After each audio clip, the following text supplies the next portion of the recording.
Good morning, students.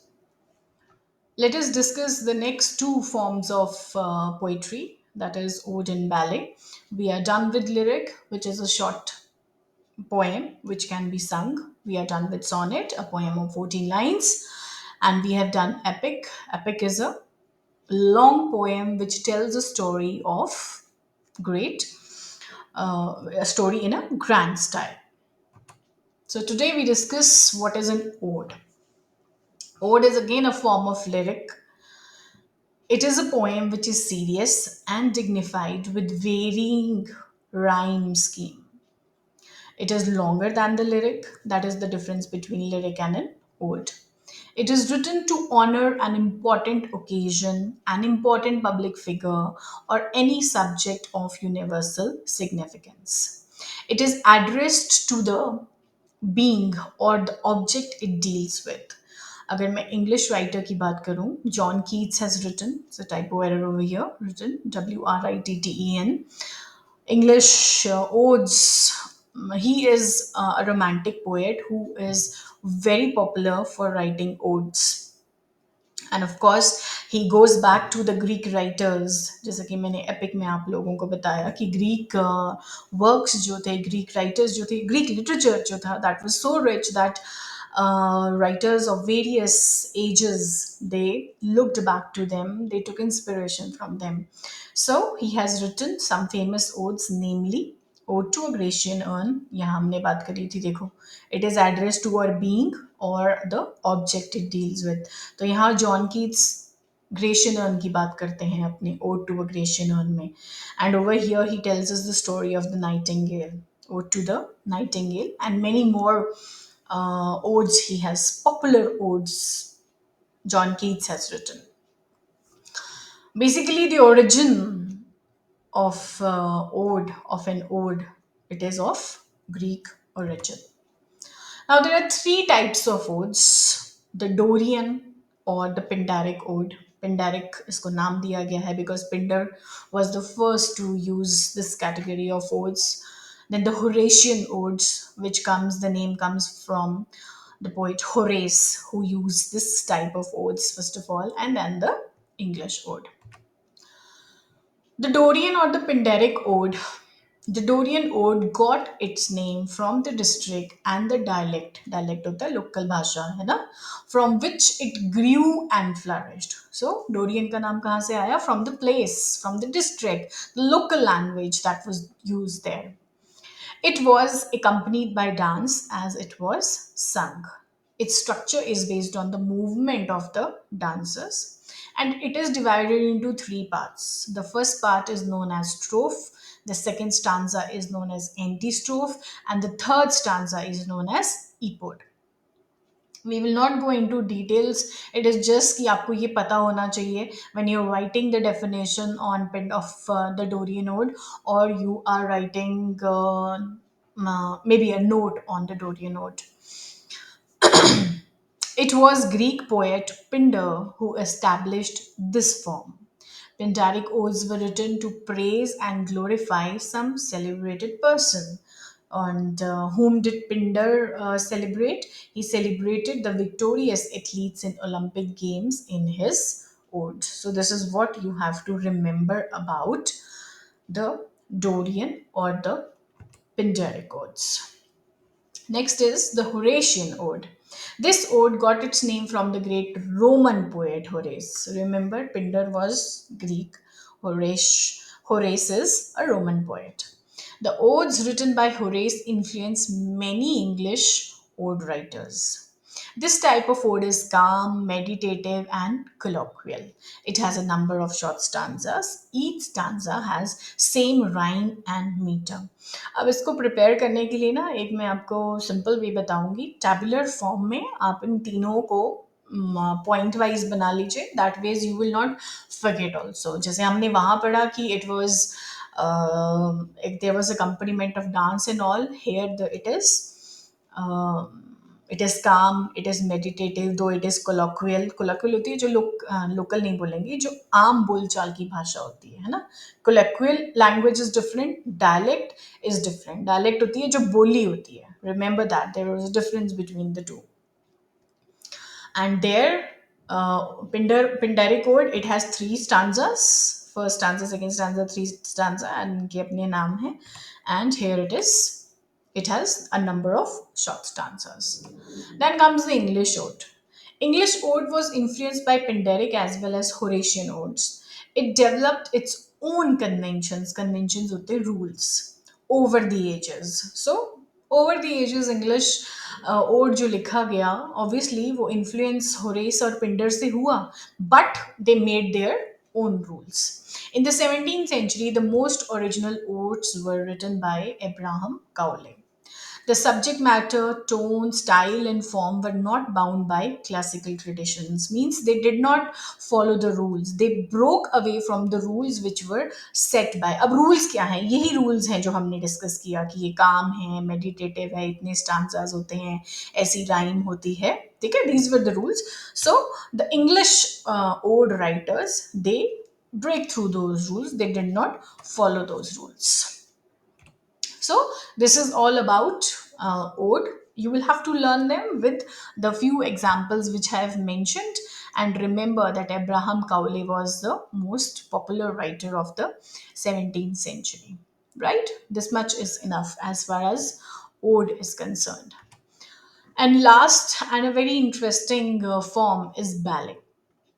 Ballet is of course a dance form also, but ballet over here is a poem in a lyrical form, but it has a story to tell you. Okay, a narrative is there, a story is there. That kind of poem we call a ballet.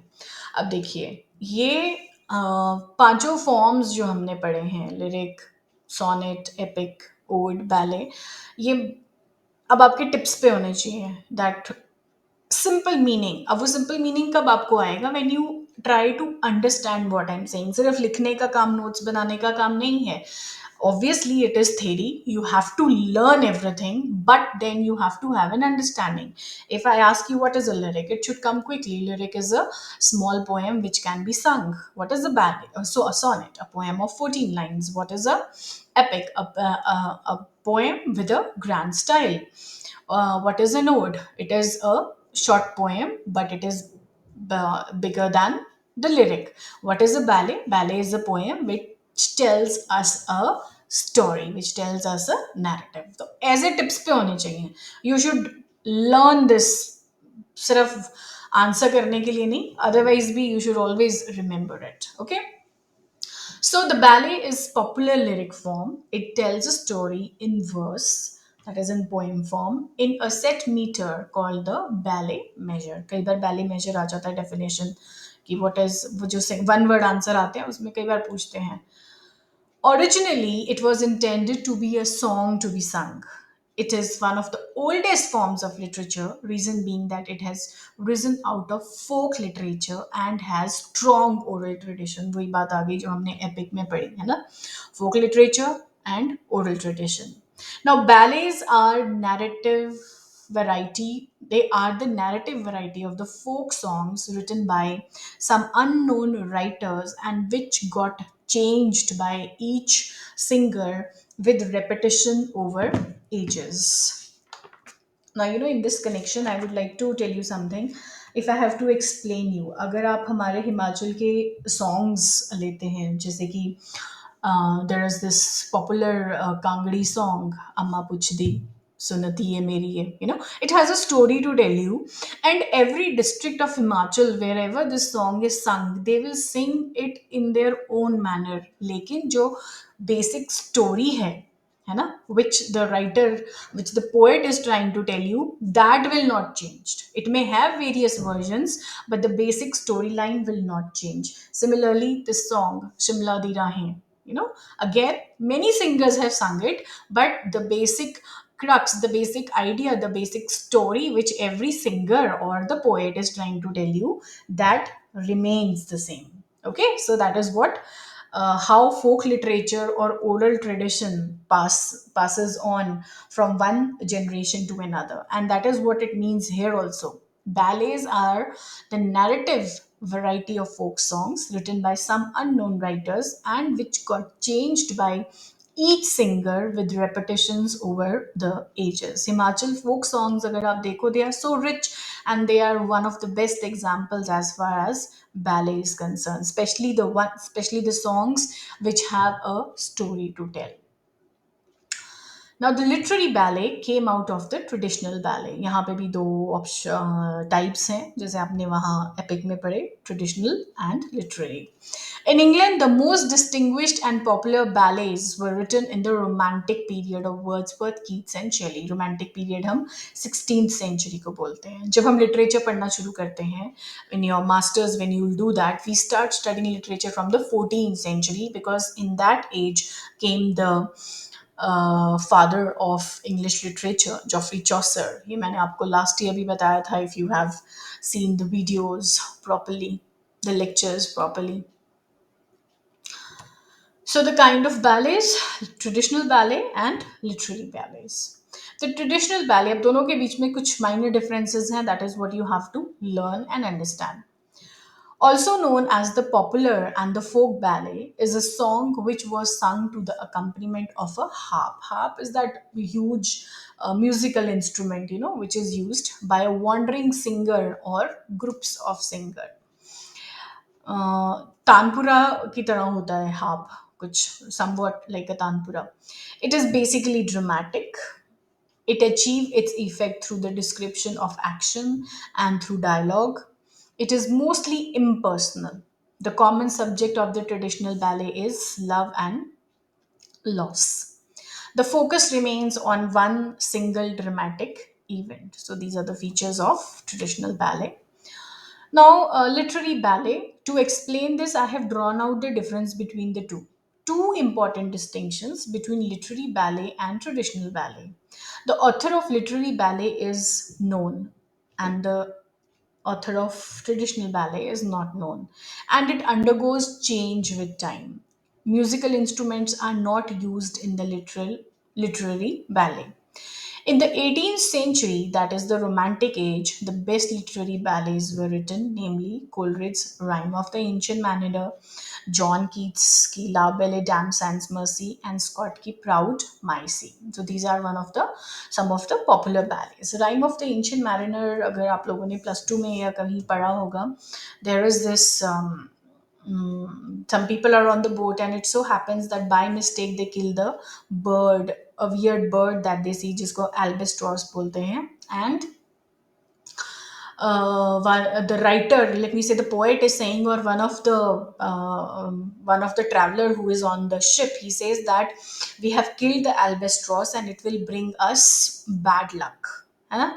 And this is the story which is being told in this ballet. And it says, still remember the lines हमने जो school में पढ़ी थी, that water water everywhere but not a drop to drink. So this is the um, ill effect that has come on the travelers on the ship because of the death of, or the killing of the albatross. So that is an example of literary ballet. Now these are some of the features of ballet. The ballet is a narrative poem. जो मैंने underline किए हैं ये points आपको पता होने चाहिए. It tells story on theme of love, war, adventure, etc. The tale told by a ballet is impersonal. The characters in the ballet are imaginary. The ballet opens in an abrupt, dramatic manner. The ballet is written in special kind of meter which is called the ballet measure. Mock, epic में पढ़ा था ना mock major, वैसे ही यहाँ ballet major है, याद होना चाहिए. The style in a ballet is simple and colloquial. When the theme of the ballet is comic, it is known as mock ballet. The setting of the story in a ballet is left vague. Vague छोड़ दिया है, clear नहीं है. You don't know. It's not very clear what happened, why it happened, why people killed the albatross, क्यों उन्होंने उसको मारा, क्यों bad luck आया, why all those things happened. It is left incomplete. It is left unclear. It is left vague, and time and place are ignored. So this is all, and these are the important features which you must remember as far as ballet is concerned. Rhyme of the Ancient Mariner by Coleridge, इस poem, इस ballet के बारे में मैंने आपको बताया. Highwayman is a very popular poem. If you have studied in school, we had it in our school. I don't know about you people. और इसके बहुत सारे versions हैं. This man on the horse who's coming, he was in love with Bess, uh, and she was the daughter of a landlord. And it so happened that इनके landlord का जो stable man था, ऑस्लर जिसको हम बोलते हैं, he somehow creates a situation because of which जो इसकी beloved है, she kills herself. She kills herself to save her lover who comes on the horse, to save the highwayman. And the highwayman, he gets to know about the whole story, and he comes and tries to kill the ostler. Of course, he in the process of taking revenge, he is also killed. And it is believed, जो poem लिखी गई है वो इस part पे लिखी गई है, that of course the story is narrated, but then what Alfred Noyes, the writer of the poem, he's trying to tell you that in every winter, in the winter nights, you can hear the hoofs of the horse. A horse is coming, and the highwayman is coming, and his beloved is throwing down her huge cascade of hair, and he goes up and brings her back down, and they go away. So um, a ghostly angle has been given to this very popular ballet. I wonder if you people remember. So, there are certain things, which sometimes take a place in your mind, in your heart, and you don't forget them. And whenever certain examples come up, you try to correlate. I don't know how many of these examples are there in the book, but whatever I could relate, whether I have talked of Himachali folk songs, or I have talked of the epics earlier, or I have talked of odes, or I've talked about the highwayman. These are certain things which will help you. अगर आपके पास भी कोई example है which you can relate, always use them, because in that way you will not forget the basic features of any form of poetry. Okay, so, and this is how you will be able to remember all these aspects. Now, with this, the first half of Unit 1, that is poetry, is over. And now I would like you all to read the chapter in the book, use the PPT, use the video, and start making your notes. This is a bit lengthier, what should I say, course. And the only way out for you is writing whatever has been taught. You have to prepare your notes side by side, because after this, I would want you people to make notes and show that to me. Maybe you can make a PPT, or you can write your shorthand, not shorthand, but your notes can be corrected. We will see how things work out. But next is drama.